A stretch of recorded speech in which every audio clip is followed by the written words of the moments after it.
What's up, everybody? This is Football at the Bar.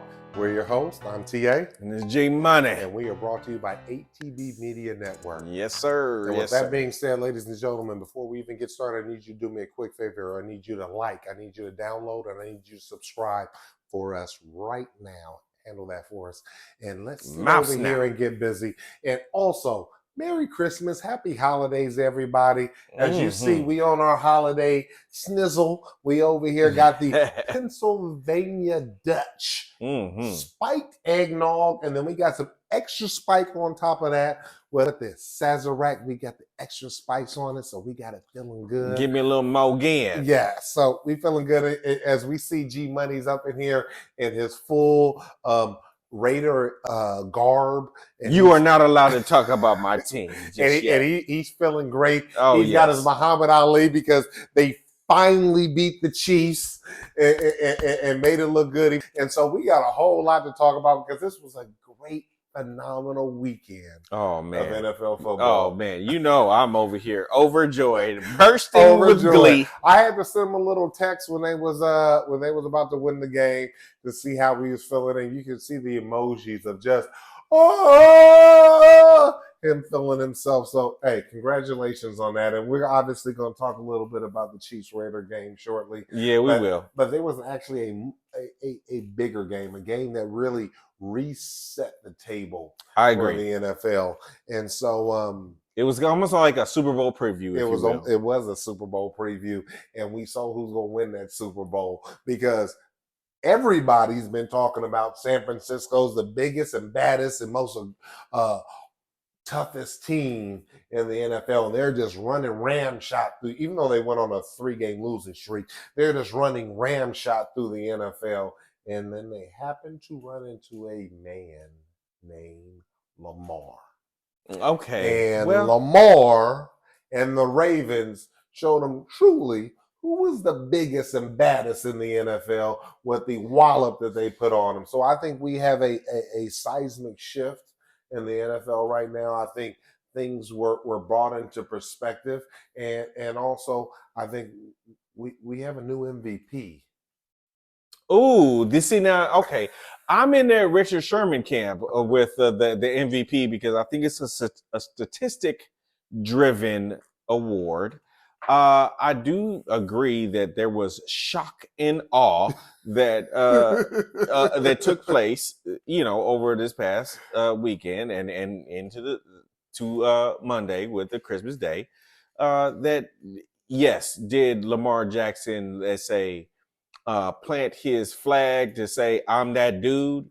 Yes, but statistically, I don't know if I agree that he should just be the MVP. Well, we're gonna have a chance to talk about why you feel that way. But first, I want to talk about this game because what the we game saw itself was the Ravens fly across the country, all the way from the East Coast, from Baltimore to San Francisco on Christmas Day, and play an away game at San Francisco's home field and outmuscle the team that's supposed to be the biggest, baddest, toughest MFers in the NFL. And what we saw was the Ravens out-physical them, that the San Francisco was actually in awe of how tough they were because it was too much, smacking on the booty, high fives, being nice to them. And Ravens were like, we ain't here for all that. Yeah, they decided to put on their Ray Lewis caps and their Ed Reed caps, and they said, hold on, wait a minute. When you have a quarterback, right? Wait. When you have a quarterback that is obviously the most important position in all of sports, and you have one that's Mr. Irrelevant that's trying to live up to the expectation of being a quote-unquote MVP because of those padded stats, because of the system. Now, see, I don't even like how you even start that. These padded stats. I already know where you're going with this. Of the system that he's in versus an actual true MVP, literally the first MVP to ever have unanimously all the votes. It's levels to this. And so you saw a true great future Hall of Famer go up against Mr. Irrelevant. Oh, sure, no doubt. And Mr. Irrelevant, they always say pressure bust pipes. And we saw him literally give up 4 interceptions in the game, 4 turnovers, him shaking. They have videos of him shaking. Now, you need to stop doing this to Purdy. I would not allow. Listen, well, I ain't even a 49ers fan. But what I'm saying is that it's levels to this, and you have an MVP. You have a team that literally the only 3 games that they've lost, they were winning in the 4th quarter and actually just kind of gave up the cheeks and lost those games, got a little bit unfocused and lost those games, but they literally had the opportunity into the 4th quarter to be an undefeated team. We can't say that about San Francisco. And so what we saw was they go on a little bit of run. They're playing in a weaker conference. They're playing weaker teams. And everybody thinking that they were the greatest thing since sliced bread, when you have this workman team that was kind of flying under the radar and literally just putting in work and getting it done. And what people forget is, number one, Lamar doesn't lose. He's only lost once his entire career to an NFC team. They don't play him enough. They're not prepared to play a player to compete against a player that is as dominant and as different and unique as Lamar is. And number two is that system is not set up to play from behind. So there's also a reason why Shanahan has gone 0 for 38 when trailing by 8 points or more in the 4th quarter. Oh, look at you doing your homework. Okay. Unequivocally, I've done my homework with this. They are not prepared to come back. So really what the Ravens have established is a blueprint on how to simply beat the 49ers. Okay. And that's simply by getting ahead and knowing that they don't have a quarterback and they don't have a system that can allow them to come back and win the game. Okay, so you saying that with all your chest, huh? Hands and feet all in. Yes. Well, allow me, please, to retort. Okay. Look, the 49ers have, I dismiss the notion that they have not played a formidable season of let's say playoff to Super Bowl caliber level talent in their schedule. They have boo-bopped the Eagles. They have boo-bopped the Cowboys. They have done their due diligence. The thing that is just a reality about them, Purdy, you've heard me say this. I confessed it maybe 2 or 3 episodes ago. He never was the MVP to me. But what he is statistically, the reason why he was even being argued is because of the stats that he's put up. But what we saw that was just a reality, I have to say it, when you throw 4 interceptions, what it is that you are no longer on time. And what has been the I guess the sweet spot for Purdy is that he has been able to have enough time and throw the ball on time with the schemes that they have magically put forth with their Hall of Fame caliber skill positions. Mm-hmm. And you couple that with their formidable offensive line. But that offensive line, especially when that left tackle got hurt, when their all-pro left tackle got hurt, they ran into a buzzsaw. And the Baltimore Ravens, kudos to their defense, most of all their defense, because Jadeveon Clowney and company just basically said, oh, wait a minute. Did you just tell me that this Pro Bowl left tackle is going to be hurt and he's out? Well, I am about to barbecue chicken y'all asses. And that's exactly what he did. And he was like, 1, 2, 3 hike. And guess what? I'm in your face. And then what you saw with Purdy, again, what we saw that his fatal flaw, if I'm a guy who doesn't have a strong arm, I'm going to be able to beat you by throwing the ball early and on time. Mm-hmm. Early and on time. And if he's not able to do that, and if he starts seeing ghosts and he's throwing the ball late, or so it's not on time, or I am basically now, because I'm scared about getting hit, I am now hesitating, even if it's for a couple of seconds, that impacts him. For a split second. That impacts him. Then, again, credit to the Baltimore Ravens defense, is that when they have, Hamilton, I think, on the back end, and they obviously got strong corners. They're pretty much rock solid in every 3 phases of their defense, that they baited him into mistakes. And obviously he made a lot of them. So it doesn't mean that team cannot win the Super Bowl. Let me say it again. It does not mean that the 49ers will not be the team that represents the champion at the end of the day. It just means that they just got smacked in the mouth during the regular season, and now this is something to coach them up on. Okay. That's it. So here's my thoughts on that. Of course it means that they can't win the Super Bowl. It was the exact reason why they couldn't win the Super Bowl with Jimmy G. Is that when you have a system that's predicated upon you being ahead, you making me sip my eggnog. Go on. Not having to come from behind when you are going to be playing teams that have formidable defenses. That's how they got to the Super Bowl. So he's going to be under the same exact pressure. His left tackle did play for part of the game, and he threw for 2 of those 4 interceptions before that left tackle was out of the game, which means that left tackle does not prevent him from sitting over here and throwing these interceptions. What happens is again, just like I just said, pressure busts pipes. Now, this is a big, huge game in the middle of the season on Christmas Day in prime time, where I can't probably maybe 50 million households are watching. And his sphincter is it got tight. I don't know if it got tight, but it might have got a little inflamed. Okay, I don't know. Imagine how 2 things, it got tight and got inflamed at the exact same time. Now, here's where the reality is when you play in the Super Bowl, you're not playing with 50 million households watching. You're playing with 500 million households watching worldwide. So if he got tight in this game, what do you think is going to happen in the Super Bowl? If you think that they felt the pressure from the defense in this game, what do you think is going to happen to the team that they face if they make it to the Super Bowl, that they're going to face in the Super Bowl when everything is on the line? And this was the same problem that we saw with Jimmy G back in the day. See, what our man Shanahan wants is a very basic system quarterback, exactly what Cam Newton said he was a system quarterback.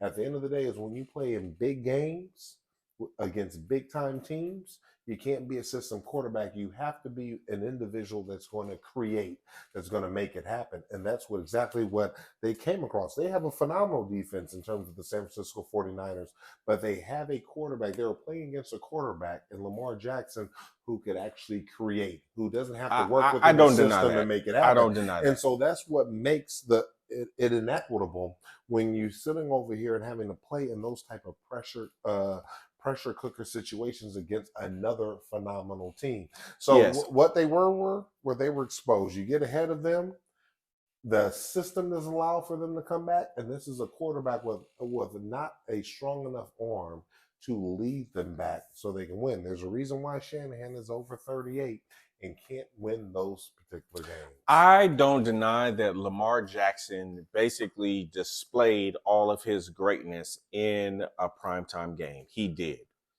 It was very clear that the distinctive issue, more so than Purdy's turnovers, even though that, let's say, exacerbated the situation. Exacerbated. But what it really was is you guys can't pressure Lamar Jackson.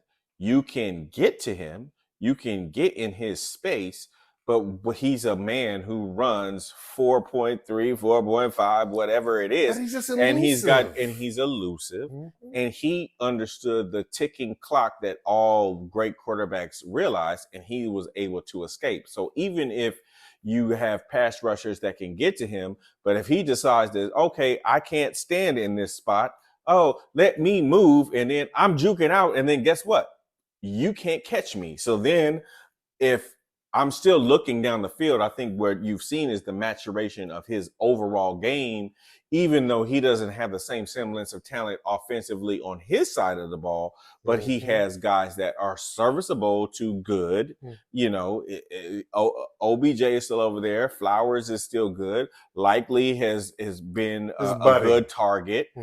His not Andrews. He did not have that. His offensive line is good. Edwards is good, but again, it was really about him just saying, you're not going to be able to catch me, and I will make you uncomfortable because I'm going to rotate out and I'm going to roll out. And if you don't continue to play coverage, I will eat you alive. And that's what he did. He did it. And he did it. And this is what Does that make him the MVP of the league, though? let me address that real quick. But you said something that was very poignant, and I can appreciate that. You talked about Lamar Jackson's maturation, and this is a maturation from him being a unanimous MVP.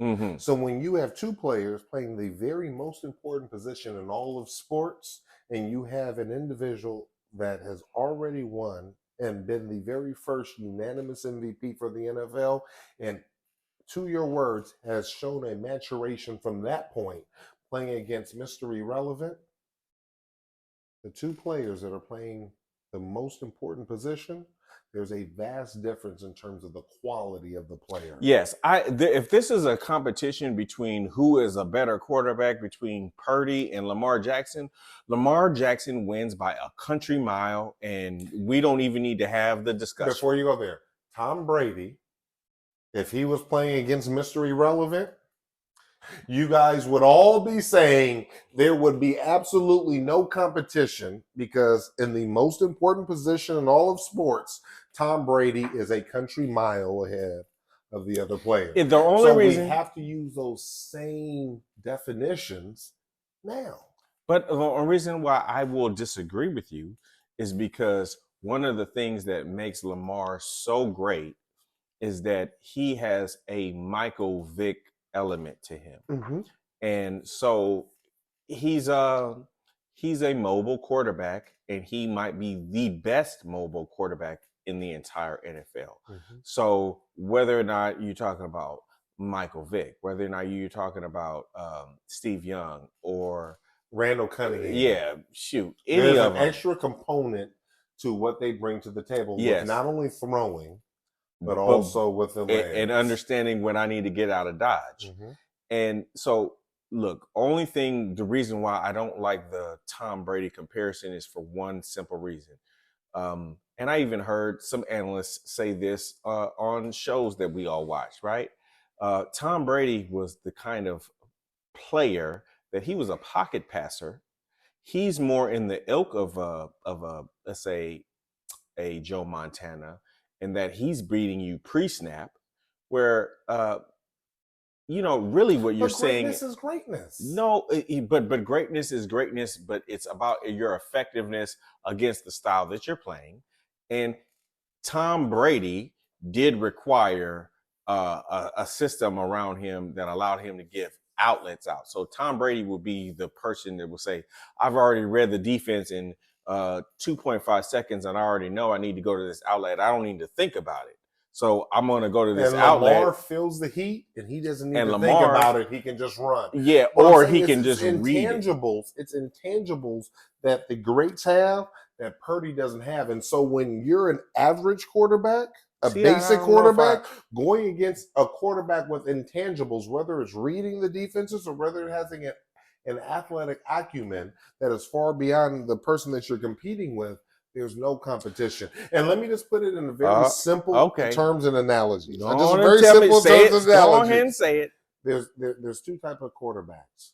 There are quarterbacks that are trucks, and there are quarterbacks that are trailers. The quarterback that's a trailer is being pulled to success by the great players that surrounds them. And so we have a Lamar Jackson, which Cam Newton perfectly defined, and everybody tried to jump up his behind, upset that he had the audacity to tell the truth about Purdy, is that you have playmakers and you have system people. You're going to make me pull my shades down. Only reason that I will, let's say, soft toss disagree is, look, Purdy, he's a guy who will throw the ball on time and early in certain instances. What you've seen is, yes, he is not overtly mobile, and this was a bad game for him. This was a learning game. But what I would also argue, the biggest stage? Yes, it wasn't the biggest stage. It was just a very important game. It wasn't the biggest stage. This is still the regular season, sir. This is the most watched regular season game of the entire year. I know, but it's not the biggest. The biggest is playoff and Super Bowl. So he has yet to prove whether or not he is terrible or not. He's not terrible. I'm not saying he's terrible. I think that what we can say is that Purdy, this is a learning lesson for him, especially if you heard his postseason conversation. He knows that he got smacked in the mouth and got beat up, and he was the reason why they lost. He knows it. But the thing that you really have to now test is, how does he respond to that? And I actually think that there's enough, let's say, intestinal fortitude, big words.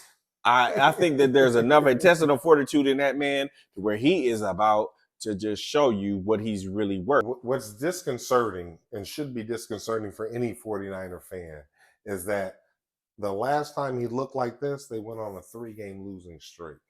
And if that happens at the end of the season, number one is, guess what? They won't have the number 1 seed. Our Philadelphia Eagles will. Do you really think? Hurts. But if you, well, we've already seen it this season. Okay, we've seen this happen this season. Okay, all right. So damn all of that. How about this? If you just look at the canvas of the entire NFC, is there anybody else that you are really afraid of if I'm the 49ers? I mean, sure, you have the Rams who are coming up like gangbusters, but I'm not afraid of Detroit if I'm the 49ers. And just like I said it 2 or 3 weeks ago, I book it. Okay, well, and you know about booking it. You know, don't let me pull it early. Here's a concern. They will be there. Here's a concern. If they lose next week because Trent Williams isn't there, and because Purdy is now embarking upon his second 3-game losing streak of the season, there are a whole lot of people like myself and Cam Newton that are going to be looking like geniuses. And there are a whole lot of people like you and Richard Sherman that are going to be looking like Stone Cold. Well, yeah, and so we will have to see that. We're going to have to see within the next 7 days. Okay. That's what's so exciting. Of course, because I can't wait to have you eat crow again. So let's talk about another system quarterback. Since we talk about system quarterbacks. Give it to me. But a good team, him surrounded by another good team, another trailer that's being pulled by the talent that surrounds him. And that's 2 in the Dolphins. And we were happy to able to see it. Cam Newton called him a system quarterback as well as a person that can't sit over here and really get it done without the full breadth of his weapons around him. Even though we saw that not being exactly true, because Tyreek sat out last week and he played a hell of a game last week. And he played a hell of a game this week. I mean, not anything to sit over here and write home about, but played a rock solid game and beat a rock solid team in the Dallas Cowboys. And the big narrative around them was, could they beat a winning record team? Yes, I agree. And they hadn't done it. You know, it's funny. Correct. They lost to the only winning teams that they played, which were only 3. So they have been likened to a team that doesn't actually go out there and fight. They break dance. You know, back in the day when they had the show. So breaking 2 electric boogaloo. And they just started break dancing instead of fighting. That was akin to what the Miami Dolphins did, but they literally went out there and they threw some haymakers, they absolutely threw some bombs, and they won a hard-fought game. And I don't look down on Dak, who Cam actually said is a systems quarterback. I don't think he is that now. I think he has been that in the future or in the past. I don't think he has been that now. But I think overall, Dallas Cowboys played a relatively good game. It came down to the very last seconds and very last minutes and 2 outlasted. I don't disagree with that. The team overall played well, and Waddle was out early in that game, so he had to make that happen without one of his primary weapons. And so how do you feel? Really, the question I have for you is, how do you feel about Miami after seeing them actually accomplishing this and winning? I think that the thing that is you have to now understand and recognize with the Dolphins is that their defense is more than capable of shutting teams down. Prior to Jaylin Ramsey coming back into the fold, the defense was suspect. It was there, especially their back end. So they were always able to pressure. Nick Chubb has been relatively consistent, and their general pass rush has been relatively consistent. But what you saw is that they could not guard and they could not scheme to say that I'm going to isolate any one particular corner to just say I'm going to shut down either one particular player or one particular side of the field. And that always made them have to play vanilla in terms of their back end. So now what you're really seeing is that Jaylin Ramsey, just like with his Super Bowl run with the Rams, is like if you have a guy who is 6'1", over 200 pounds, who's athletic and is able to thump, to not just thump, but yes, thump, but just be able to obstruct routes. So if he's able to do that on a consistent level, then I can then ignore him and I can throw doubles in terms of my safeties and my corners to the opposite side. And they now have that and they're showing that. And that was what was on display. Now, what was interesting to me about watching that game is, you know, Dak played a very good game. And I think that schematically that they got away from giving the ball to their number one receiver. So it was somewhat like they played into Miami's They got McCarthy. hands. Yeah, they got a little McCarthy. bit. They McCarthy a little themselves. bit. Yeah, they got a little cute in terms of just not doing what was already working in the first half. However, the bottom line is the Cowboys went up at the end of that game by 1 point, but they went up. And what happened? The Miami Dolphins with Tua and company and Mostert and all of their skill guys, they marched down that field and they won the game. So what's clear now about Miami is that Miami is for real. They care about it. They expect. Whether or not any of us, all of us, like, you know, they're not the favorite sexy team, but they are there to disrupt and they're ready for it. And that they proved it in that game because they came down and made it a foregone conclusion by winning that game. Well, that's my fear of the Dallas Cowboys is that defense. The defensive coordinator has a very vanilla scheme. And he basically, for his scheme to work, he has to have a tremendous amount of athletes, which they do. But when you play very good, high-octane offenses, that vanilla defense, even with all the great players that they have on it, can be exposed. The difference is Miami will have to go through, or more than likely have to go through the Ravens to get to the Super Bowl. I don't disagree with that. They will, and or the Bills if the Bills ends up beating them. Whoa, now you're talking crazy.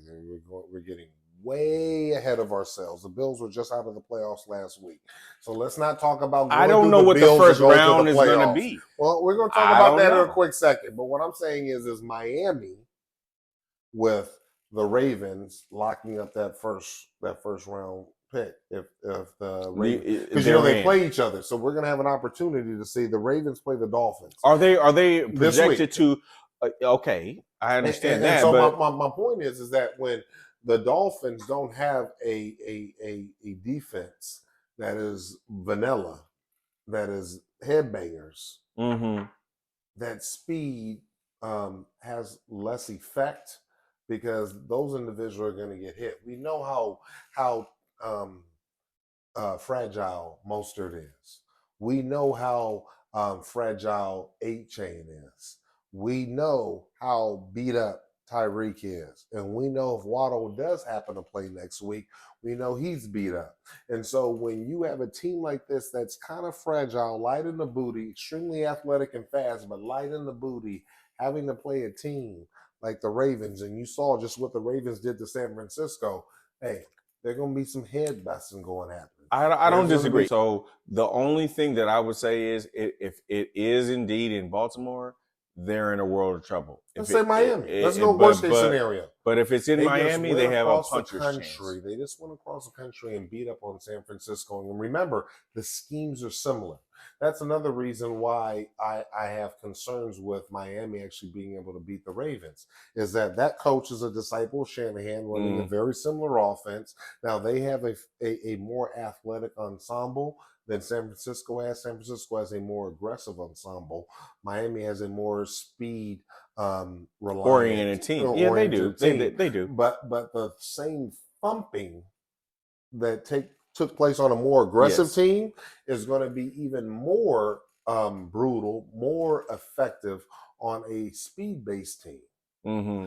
And so it doesn't matter if it's in Miami or if it's in Baltimore, they're in for a world of trouble. Well, here's the reality about the Ravens, okay? They got Jadeveon Clowney. They got Raekwon Smith. They have Williams. They have Hamilton on the back end.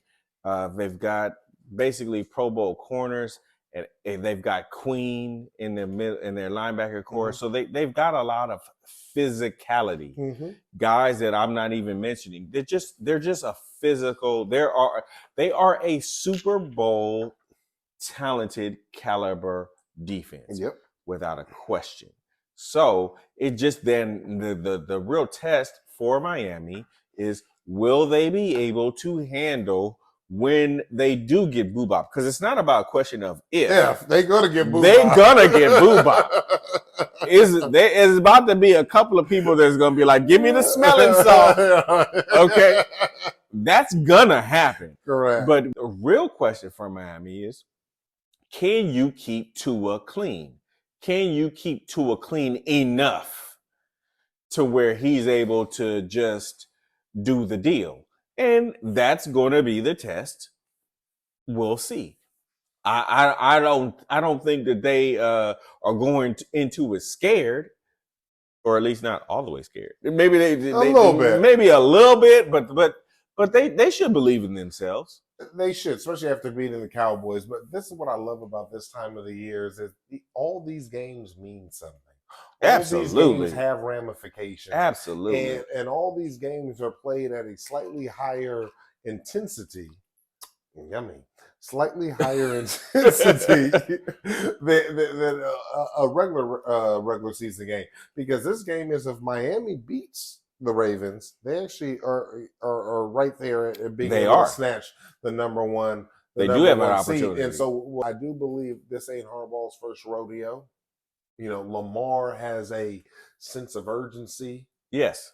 To get to the Super Bowl. Lamar has not won it. He promised them. He's barely won a playoff game, let alone won anything significant in the postseason. So, and he's promised this city that he's going to bring them a Super Bowl. Yes. And I think this year, of any year, is his greatest chance and his greatest opportunity. And we know if he gets one, then he's bound for a gold jacket. I'm happy for him. Let's talk about the Cowboys. Where do they go from here? The Cowboys it's so simple. It's stupid. Can they win a away game? Because now they've set themselves up to where the playoffs are going to be all away games. Can they win away games? Can the Cowboys win? Period. At this point, this is rubber meeting the road 1,000 times over. We have seen this narrative. You got Stephen A. Smith acting a complete donkey every year. Are you tired of him wearing that corny ass cowboy hat? Just looking like a jack. Okay, so Cowboy fans, are you tired of that? Are you? Are you ready to give him a new narrative, or are you going to do the same thing? Are you tired of Skip having his wife hold the camera while he walks to the kitchen and throws a jersey in the trash? Very much. Are you tired? So it's really that simple. I think Dak has matured this year. I've actually really respect the graduation and the maturation that he has shown, even in loss. He wasn't the reason that they lost for one of the few times. Yes, I see it. I see it. I see the maturation with him. But the thing is that they have to put it all together in one kit and caboodle. Can they actually just deliver and play in all three phases, all good, in a meaningful game? And it's all in front of them, mind you. What's the setup? What's the setup? Just like last year, they're going to play the Buccaneers again, right? Probably. No, they're set up to play the Buccaneers. And so that should be a win. Well, right? he will beat Baker Mayfield. Okay, now round two. The difference is last year they played San Francisco. This year they're going to play the Eagles at the Eagles. All right, so there is the rub. Herein lies the rub. Are you now a team that is Dak or ready to Hurts, do who that. you want? I'm still going to say Jalen Hurts. Unfortunately, So as what's much that as I mean like for the him, Cowboys? Have a nice day. it means I see you in Mexico. it means that ugly hat that is about to be thrown on Your boy Stephen A. He's about to be right back out there, and goofy ass Skip is gonna be right back in there with his wife, Ernestine or whatever. Ernestine. Yeah, say it right now. Oh Ernestine sitting over here holding the camera for this goofy, and while he's going to be walking in there throwing jerseys in the trash. But here's what I will say. This is the first time to where I would say it would be 60-40 Eagles. This is probably one of the first times to where I can say it's 51-49. Yeah. Mm-hmm. I actually he has a shot. He has a shot. He has a real shot. Mm-hmm. I think that all of these, let's say, regular season painful losses that Dak is now experiencing, because he's realized that he has driven his team down to bring his team ahead. He needed that experience. Now, his in this last game, his defense let him down, but he at least brought them over to, well, look, when I go sit down and have my Gatorade, we were up. So mentally, he needed to have that experience. And it's not, I threw the pick six and now we all know it's over. So will he be able to translate that into victory in the postseason? That's going to be his next test. Well, it's so funny that what postseasons bring is just like you said, test. It's a test. And so mental fortitude. And so we have another team that we're going to talk about that early on in the season didn't pass their test. And now we get to the second half of the season, and now they're starting to ace every single one of their tests and have positioned themselves when they were in the abyss and completely out of the deal to repositioning themselves now into the deal to make the playoffs. And that's your boy Josh Allen and the Bills. And so okay. And so what's so interesting is that this team is set up to go against my man, Mr. Mahomes, the one and only, the very best player to ever touch a football, to play him. My God. Can you, this is so disgusting. I'm sorry. Did I throw up? I'm sorry. And Patrick Mahomes' very first ever wild card weekend contest. And okay. So, obviously we're going to talk about the Chiefs and the Raiders game a little bit later.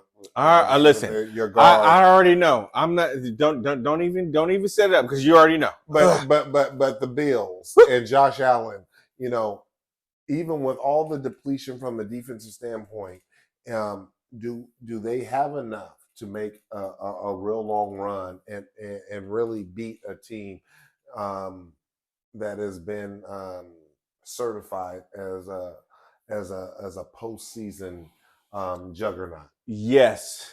And I will say that emphatically, and I will say that Josh Allen, for the sake of his career, this is very similar and apropos to Lamar Jackson. I think that that's a collision course. I actually think that Josh Allen needs to say in this season, who's better, me or you? Because they are of equal ilk and talent in terms of their effectiveness and their importance to their respective teams. I would say the Ravens have a better, by just default of injury with the Bills, but they have a better, more formidable defense. But in terms, and why hasn't Josh Allen ever won MVP then? Because Josh Allen has not played. He's got the Dak disease. He has not played good when in the biggest moment. He has played above what his expectation was against the Chiefs and still lost, and that has been his, let's say, claim to fame. Without a doubt. That's been his claim to fame. In a loss, but because that means he's Mickey Mouse with the big ears. But it's not Mickey Mouse. Nobody had expectations of him, and everybody expected him to get railroaded, and he scared the Chiefs. So the fact that he scared them, the league literally changed the rules so he could win next time or give him a better chance of win next time because everybody wanted him to beat the master, the Yoda of this deal, all right, which is Patrick Mahomes. Now I am so sick of you in this Patrick Mahomes love. Ugh. Okay, hey, when you have the opportunity to sit over and watch the greatest person ever touch a football, can we have like some like I don't want to say like almost like some animation of spit coming out of my mouth, Patooey. Okay, no, Patooey. Okay, I just want to see no boo and bah humbug. I am so sick of. We are not talking about Patrick Mahomes. We are talking about Josh Allen, and Josh Allen was shocked and awed, and he physically has the same capabilities in terms of what Lamar Jackson is doing, and he has probably a better receiving core. So then the question then be, and I would say the Ravens have a better running back core. So their running backs are hurt. But no, Edwards is still there. Mitchell? Gus Edwards has had a horrible season. But Gus Edwards is still better than Cook? Than James Cook? I do. I'm going to go ahead and say it. I'm sorry. I actually think he is better. I'm sorry. Who has more yards for the season? Well, let's not go in. We don't We're have to cross hairs. We're not going to talk about stats. We're going to talk about eye test. We're going to talk about eye test. Now we're on eye test. We're on eye test. And I would argue that Edwards probably has more touchdowns, but I digress. That is not the point here. He does have more touchdowns. Okay. Yes. So, see, look, I do pay attention. Now, the only thing that I would say is that getting to your general point about Allen, Allen just needs to do it.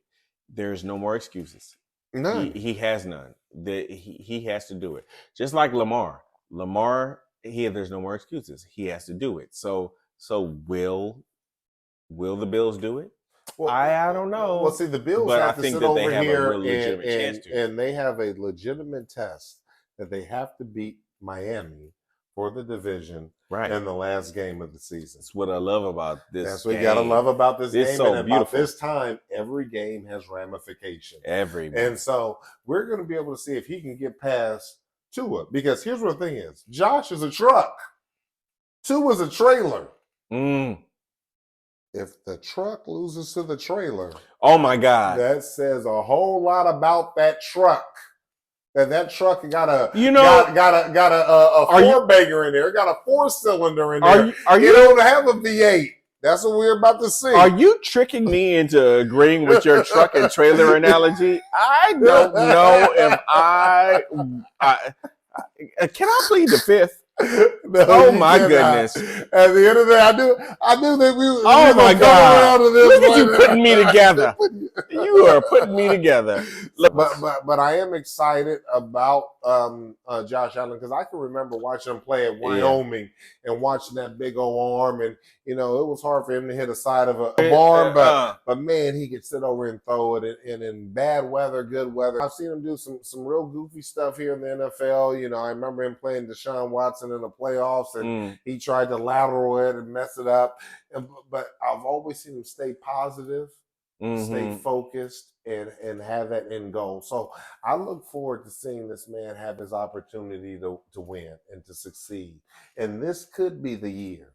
It could be. But if he loses to that trailer, I am not acknowledging the trailer analogy. However, I know what you're saying. My faith is going to be very diminished. Okay. I will definitely tell you that. All right. So we've had the opportunity to talk about a whole lot of great quarterbacks. A good one too. And we've had an opportunity to talk about a whole lot of great teams and some good ones too. Yeah. And so, this past week, in this Christmas weekend, the NFL broke down these games, and they had, some on Saturday, they had a whole lot on Sunday, and they had some phenomenal ones on Monday, on Christmas Day. And probably the biggest game, probably for you, is wait, do I need to bowl my back? No, some type of magical phenomena that took place that your team happened to beat one of the very greatest players ever to touch a football, ever in NFL history. Now, again, that is one of the rarest of rarest miracles ever to take place Oh my in God. the NFL. But I did not think. And we know about the challenges that they have, falling victim to Antonio Pierce and his inspired and phenomenal team that believes in him and what he's selling. You see, I'm over here stewing in my seat. I'm gonna go ahead and let you run with it. Okay. Your Raiders sitting over here and beating my Kansas City Chiefs. In the annals of the archives of the ancestors, we're gonna say it in unison, ladies and gentlemen. Raiders. And you can echo it in your own households. Raiders. But how do you reconcile the point that you guys won a game without? How about this? We conquered you in all of your dribble and your diatribe. And yes, I said two big words in a row. Dribble? Dribble was probably not a big word, but whatever. Damn it, you was talking all that mess about Patrick Mahomes, and you had to eat the crow. And more importantly than that, you are going to have to do these 50 push-ups, and I am going to make sure that you do it. Before I do the 50 push-ups, one is, I don't have to eat crow. Punk ass Veach, the general manager for the Chiefs, don't try to put it off. Put together this absolutely egregious wide receiver core. Let me explain something to you, sir. Should have to do my push-ups for me. Well, and before I do the push-ups, I'm going to send him an email. Well, I don't know him. I don't know him, so you're going to have to go work that out with him. Correct. But guess somebody's going to give you the 50 push-ups. No, you know that somebody is you. That somebody is you, and we're going to have to film this. It may not be in this episode, ladies and gentlemen, but I am going to make sure that you are going to have to do this. And for those of you that don't know what we're talking about, earlier in the season, G-Money prognosticated that the Raiders were going to beat the Kansas City Chiefs. And, you know, look at him trying to take my shine. He did some pixie dust. He sat over here and did something. He did some type of voodoo stuff. Oh my God. He went and conjured up some voodoo from Haiti and found a way that his team beat the Chiefs and didn't score an offensive touchdown, but some kind of way they beat my Chiefs. And now I owe this man. What do you mean some kind of way? What we did is we did what Pierce said. We're going to come with violence. We're going to come with anger. We're going to come with aggression. And we're going to boo-bop you. And I said, book it in our last episode. Look at you, and you conveniently forgetting that I said that only 7 days prior. Hey, we said we was going to do this to you, and we did it. Jala ala wata. So I will see. We did it. That's him speaking his voodoo stuff. No, this was all voodoo. Oh no, this wasn't real. This no, ladies and gentlemen. But what I do have to say about the Raiders is, one, kudos. I'm excited by Antonio Pierce. I remember him playing for the Giants. I grew up a big Giants fan. I was like the first team when I was a little kid to see win a Super Bowl. So I kind of had a little affinity for the Giants. I knew who Antonio Pierce was. He's actually from Southern California. He's a West Coaster. So I've watched his career and him progress and grow in the coaching realm after he left football. And so I'm excited that the Raiders have found a coach. That was so mature of you. God bless you. So now allow me to at least pull back my level of emotion to at least give you a retort, or not even a retort, but a conversation, if you will. So yes, what the Raiders did is that they just said, we do not have all of the faculties to be an effective team to win the AFC West. We do not.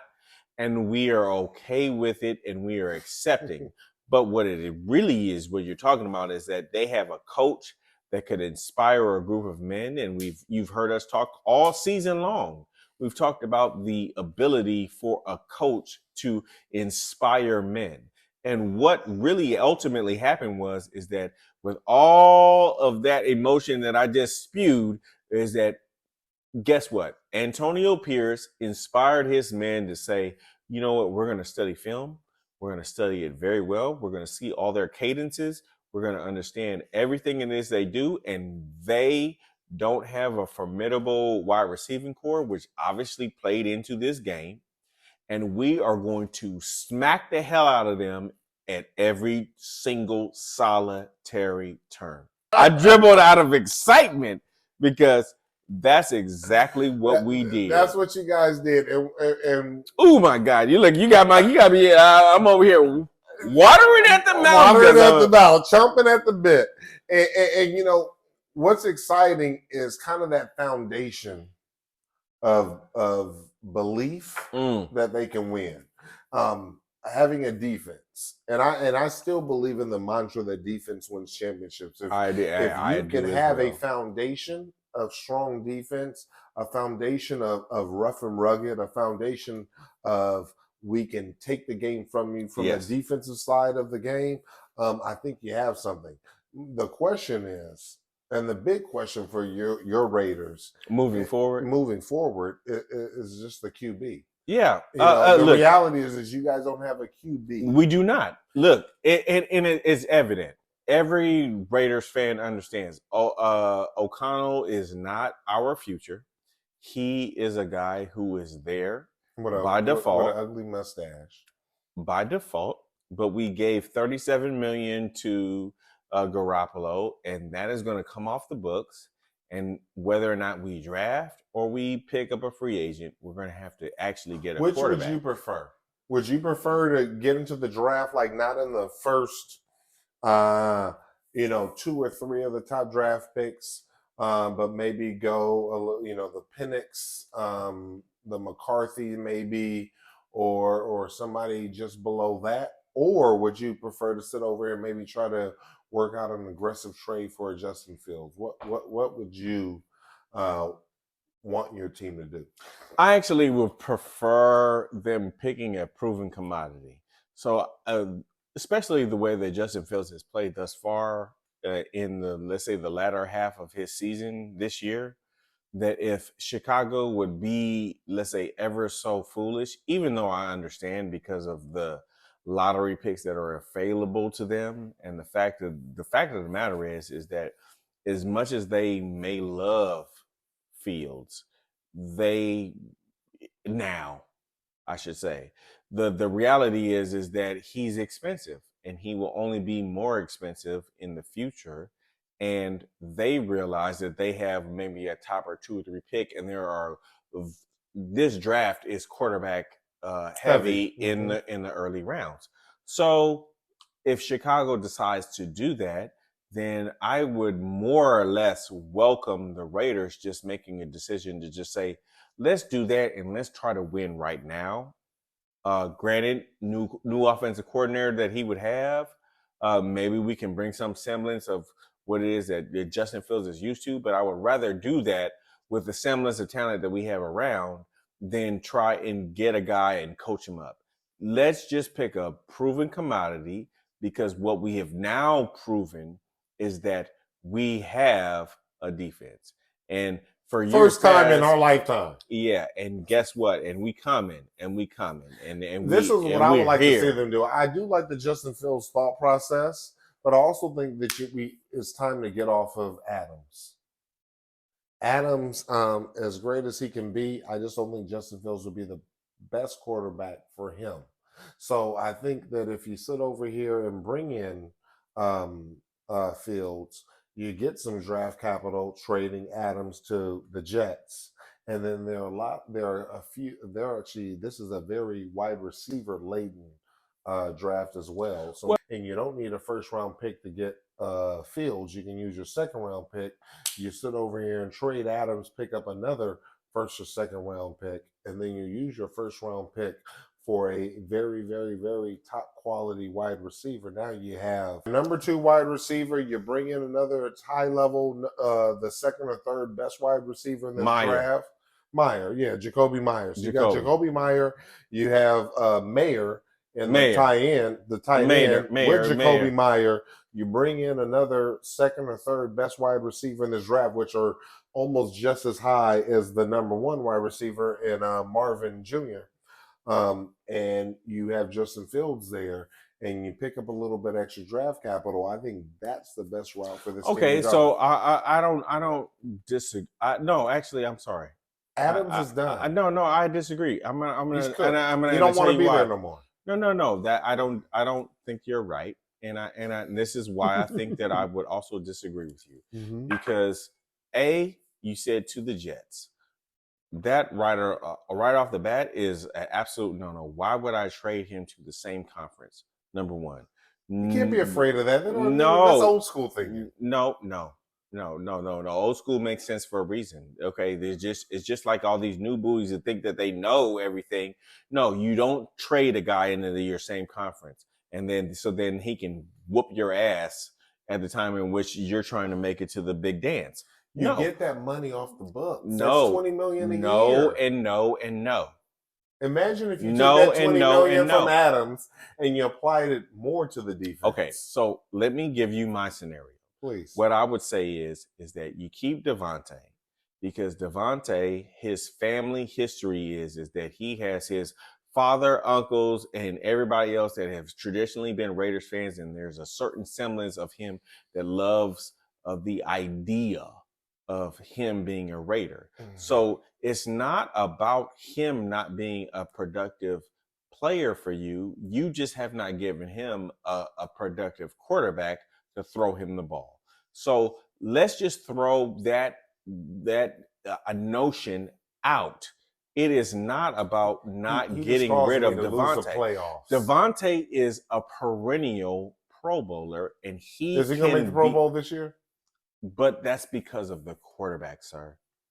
It is 100,000% because we don't have a quarterback who can give him the ball.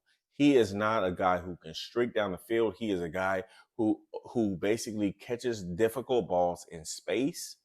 And if you don't have a quarterback who is confident that can deliver the ball in pockets in space, then you're not allowing him. Is Justin Fields that quarterback? He could be. Could be. But when you're making a move, again, we have to know, right? Again, this is my dribble. You are interrupting me. You're right. My apologies. You leave Devontae. You leave Jacoby Myers. You leave the semblance of the team that is already present.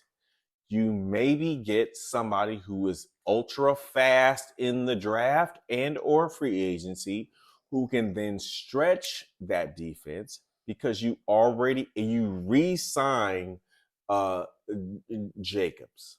You do that. Re-sign Jacobs? Yes, because you have already now proven that you have a defense who is willing to fight. So all of those guys on there, they're not all up for Don't get a spring chicken.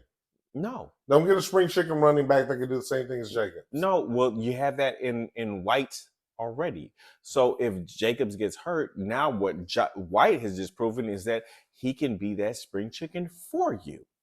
So I don't need to reinvent the wheel. I just need to have a formidable threat at the quarterback position. What do the Raiders need to do to ensure that you guys make the playoffs next year?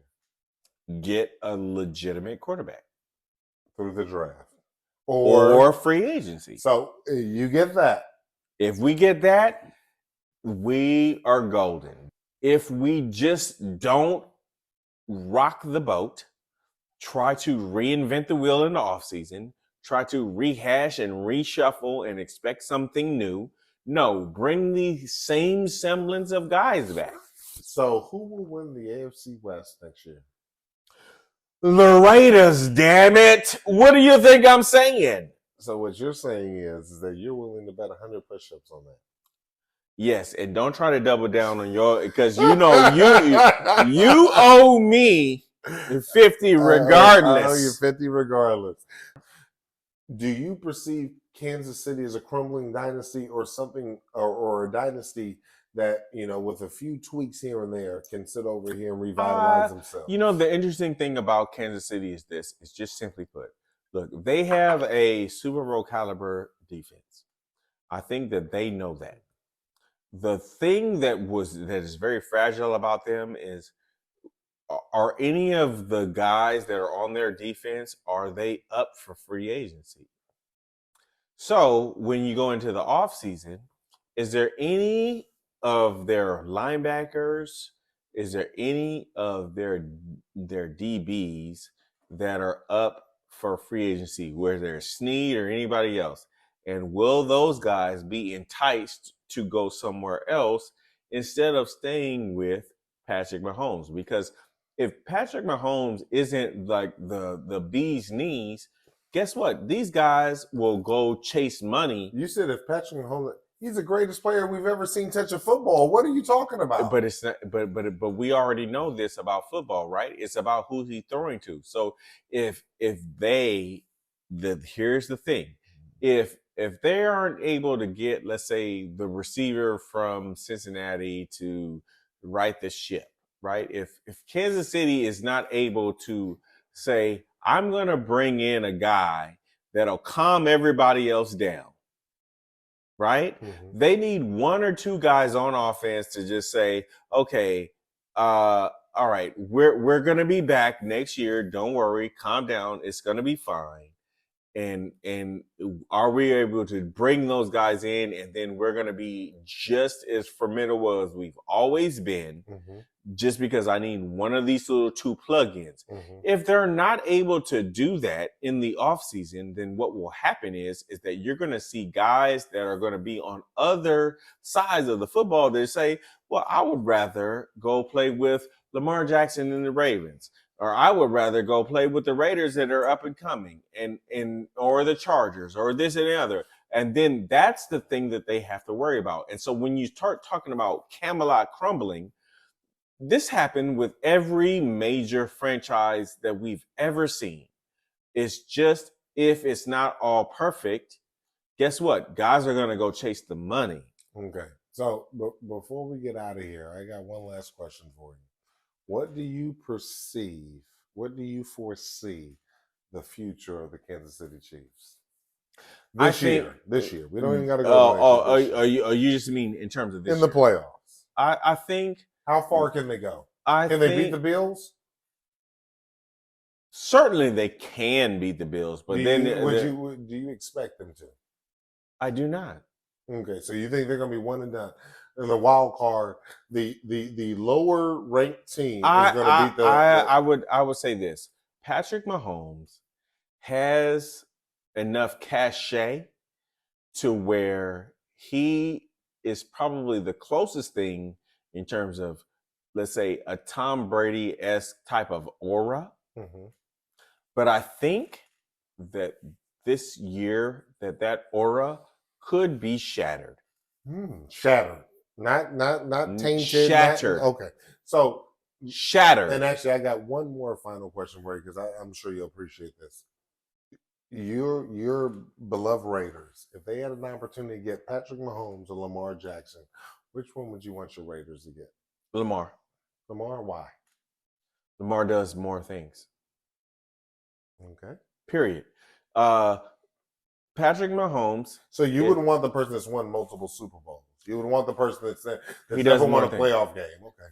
I think at the end of the day, no BS.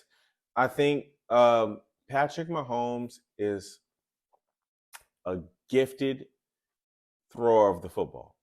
Gifted.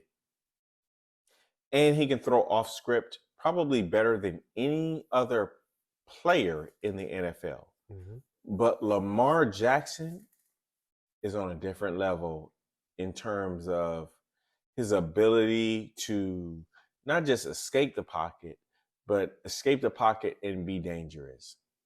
So, yes, you're crossing hairs. This is like 1 and 1A, but I would probably lean towards Lamar, because Lamar can also be pretty effective as a thrower. It doesn't mean that I think that Mahomes is not better than him as a thrower of the football, because Patrick Mahomes is a better thrower of the football. So then if you add that in, and if we have kept Devontae, that would be absolutely ridiculous, and I don't think that anybody in the league will be able to stop it. I would pick Lamar Jackson. Ladies and gentlemen, with that being said, you prefer Lamar Jackson than Patrick Mahomes? And I said it with my chest. I need you to send all the hate messages. Address them to him. Oh, my God. Don't address them to me. I don't want to hear the shit. Address them to him. And with that being said, I need you to like, subscribe, and download this unbelievable show. Did this man just set me up? He just did. Ladies and gentlemen, I just been boo-bop. Hey, haters go hate. We'll see you in the new year. But I'm going to make him do these push-ups. We're going to put it online. I'm going to do the push-ups. We're going to put it online. I tried to weasel myself out of the push-ups. You sure did. But I'm going to do the push-ups. Yes, you are, because I'm